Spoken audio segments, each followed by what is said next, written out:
wa gyapon gamit ang SIM registration law tungod kay hangtod karon daghan man kayo ang mga scammer nga diin mangilad ngadto sa publiko. Sama pananglit, ha? Ako nakadawat og text nga nakadaog kuno ko og 500 pesos. Unsaon ako pagdaog nga wala man ko giapilan nga sugal. Unya pabayron kog processing fee para makuha nako ang kwarta. Unya do na pod toy ni text og kalit ka ni offer og loan apan pabayron ka daan sa processing fee sa mga dokumento para mulusot ang imong loan. Unya wala gani ka makaila kung kinsa ni text nimo. So klaro nga scam gyud mga kabombo. Unsa may gamit aning SIM registration law kung dili gyapon mahunong ang ingon ani nga matang sa pagpangilad. Nanabay na sampulan ani nga nadakpan kay ng scam gamit ang cellphone number sa pagpangilad. Unya karon nagpahigayon karon og eksperimento ang National Bureau of Investigation kung diin ilahang nasayran nga ang mga SIM card kay mamahimong makarehistro bisan pa man nga dunay hulagway sa usa ka mananap bisan pag-picture sa animal ang imong irehistro di cellphone, ha? Magamit dahil gihapon. Diin nagtukmod kini sa mga magbabalaod nga i-question kung ngano ang kining mga picture sa mga unggoy dawaton man sa pagparehistro sa simpak. Mao na nga natingala ang kining mga magbabalaod kung ang bag-ong gilusad nga SIM registration system kay mamahimo man gyapon nga bisag unggoy ang parehistro marehistro man. Unsaon na to nga malikayan ang piki, ha? Malikayan ang mga piki nga transaksyon. Kay ang uban nga mga SIM card na rehistro di ay kay bisag pag picture sa unggoy nga nagkatawa gidawat gyapon sa cellphone nga imong giparehistro mga kabombo. Gibutyag ni NBI Cybercrime Division Chief Jeremy Luntok nga gisulayan nila ang pagparehistro o baka irehistro ang mga bag-o nga napalit nga mga SIM card gikan sa nagadaiyang telcos gamit ang piki nga ID nga dunay picture sa usa ka mananap, partikular na ang nakasmile nga unggoy o picture sa unggoy nga nagkatawa. Ilang gitistingan ba?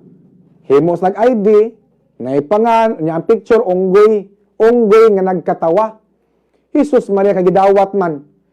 Matod pa niluntok nga ang maong ID o picture sa unggoy nga nagkatawa kay gidawat gyapon sa SIM registration system. Kinsay nakasuway diri pagparehistro sa iyong simpak? Ako nakasuway man ko. Di ba magparehistro ta sa simpak? Kaya mo ni nga cellphone number itong parehistro, pangayuan kag picture nimo. Mag-selfie ka nga imo i-send mga kabombo. Timailhan nga imong pangan o ang imong picture magkatakdo. Ikaw si Talpulano, niya mao na imong picture o niya mao ni nga cellphone number imong giparehistro. Uy, unsa pagkaunsa nga bisa pag mao-mao nga ID o yan ay picture sa unggoy, dawaton dahil gyapon sa SIM registration system mga kabombo, mao din nagpadayon gyapon ang mga scammer gamit ang mga cellphone number mga kabombo, text. Matod pa sa official nga makita sa ilang investigasyon nga mahimo sa gihapon nga gamiton ang mga piki nga government ID sa pagparehistro sa mga SIM card. Hinungdan nga naglisod ang mga otoridad nga itumbok ang mga individual nga nagpaluyo sa mga scam taliwala sa naasoy nga balaod. Bisan pa man sa pagpatuman sa naasoy nga balaod, kay halapad gihapon ang nadawat sa publiko nga mga spam messages mga kabombo. Ang uban number wala ma-register. Ang uban number wala ma-register tungod kay keypad ang mga cellphone. Hilabi na sa atong mga kaigsuonan nga nasa bukid o nya wapoy signal na deactivate in town ang ilang mga cellphone number. Unya wa man day gihapoy gamit kining SIM registration law kay nagpadayon gyapon ang mga binuang. Unya kini mga madakpan nga mga drug pusher nga moingon dayon nga gisugo ra ko sa piniriso sa CPDRC, gisugo ra ko sa piniriso sa Cebu City Jail, nga ibaligya ning maong mga syabo, gisugo ko pinagi sa pagtawag, gisugo ko pinagi sa pag-text. Atong kwaon to mga number sa mga inmate, mga piniriso diya sa Cebu City Jail nga narehistro sa cellphone sa drug pusher nga nadakpan. Atong i-trace kung kinsa tinuod nga pangan para malocate nato og tinuod ba nga naa diya sa Cebu City Jail ang kining drug pusher nga kining inmate nga nagsugo sa usa ka drug pusher nga nadakpan. Kay sayog ta di gyud po ni mahunong mga kabombo ang kining mga pamaligya og syabo.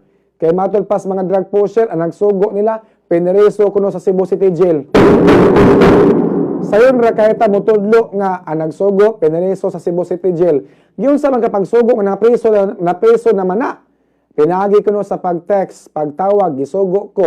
Oh. Bi amin na mo cellphone be.